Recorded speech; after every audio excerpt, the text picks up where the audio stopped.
Hello everyone, আসসালামু আলাইকুম। সবাই কেমন আছেন? আশা করি সবাই ভালো আছেন। আলহামদুলিল্লাহ আমি অনেক ভালো আছি। তো আপনাদের মাঝে আবারও নতুন একটি ভিডিও নিয়ে আসছি।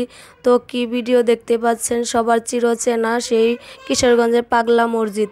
চলুন পাগলা মসজিদের পিছনে ইতিহাস একটু শুনে আসি।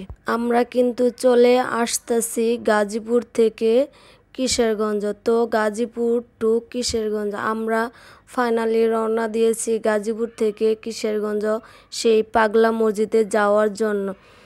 চলুন এই মসজিদের পিছনে কি কি ইতিহাস রয়েছে অবশ্যই আমি আজকে আপনাদের এই ভিডিওর মাধ্যমে শোনাবো কিছুটা। ফাইনালি আমরা চলে আসলাম সেই কিশোরগঞ্জ চিরচেনা পাগলা মসজিদ। সেই মসজিদটি দেখতে পাচ্ছেন, সেই কিশোরগঞ্জের পাগলা মসজিদ। এইখানে আমরা চলে আসলাম।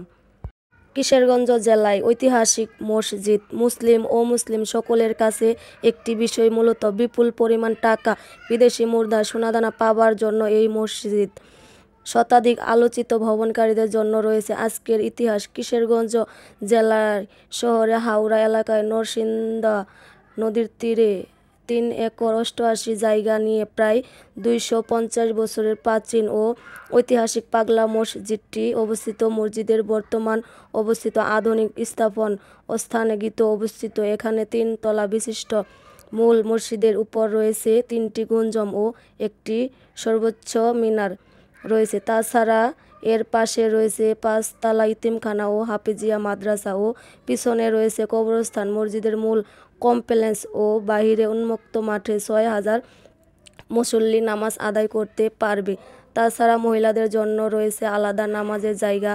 প্রাকৃতিক মনোরম পরিবেশ আর নরসন্দা নদীর শান বাঁধানো ঘাট এই মসজিদের সৌন্দর্য বাড়িয়ে দিয়েছে বহুগুণ। ইবাদত ও দানের উদ্দেশ্য ছাড়াও এই সৌন্দর্য উপভোগ করতে প্রতিদিন অনেক দর্শনার্থী এখানে আসেন। আর প্রতি শুক্রবার সর্বাধিক মুসল্লির সমাধি ঘটে। তাছাড়াও এই মসজিদে বিভিন্ন খাবার নিয়ে আসে দূর দূরান্ত থেকে। আরও রয়েছে মসজিদের পাশেই গাড়ি ও বাইক রাখার সুন্দর ব্যবস্থা রয়েছে। আর যারা আসবেন এই মসজিদে নিজের সব কিছু খেয়াল রাখবেন। এই মসজিদে বিভিন্ন রকমের মানুষ রয়েছে, আসলে বোঝা যাবে এই মসজিদেও কত প্রকার মানুষ রয়েছে। সারা দেশ থেকে অনেক মানুষ মনের বাসনা, রোগ মুক্তি, উচ্চশিক্ষা, সন্তান লাভ ইত্যাদি বিভিন্নতে এই মসজিদে দান করেন। সাধারণত 3 মাস 4 মাস পর পর দানের বাক্স খুলে যেখানে পাওয়া যায় স্বর্ণ, রূপা, টাকা পয়সা, হাঁস, মুরগি, ছাগল আরও ইত্যাদি। তো আমার ভিডিওটা কেমন লাগলো অবশ্যই কমেন্ট বক্সে কমেন্ট করুন। আশা করি সবার প্রশ্নের উত্তর দেওয়ার চেষ্টা করব।